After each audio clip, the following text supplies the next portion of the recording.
Hola mga katropa, ito meron lang ulit tayong reminder regarding ito sa nasambit na natin noon regarding sa pagpirma ng mga anumang document na pinapapirma sa atin.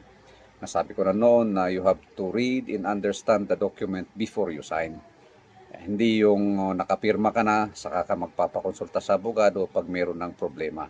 Mahirap na pong gamutin yan. Kaya again, I am reminding everybody, mga katropa natin dyan, na when it comes to documents, lahat ng transactions na papasukin natin, read and understand before you sign, especially sa mga kontrata. Huwag nating sabihin later on na na-stress lang ako, kaya depressed lang ako at that time, kaya ako pumayag doon sa kontrata na yon, ay mahirap nang gamutin yan.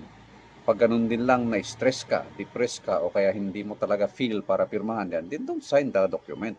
Let it, mag-settle down pa muna bago mo pirmahan. Because the assumption is, lalo na pag ito ay na ipanotaryo, nanotaryo na ng abogado yan, there is a presumption na talagang you are, yung mind mo is settled talaga at that time when you sign the document.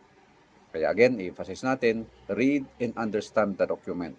Huwag magpakonsulta kung tapos mo nang ginawa, pinirmahan mo na, saka ka magpapakonsulta. Mahirap, mahirap nang gamutin yung mga ganyang bagay. So, ganun lang mga tropa. Ingat sa po sa pagpirma. Read and understand. See you around.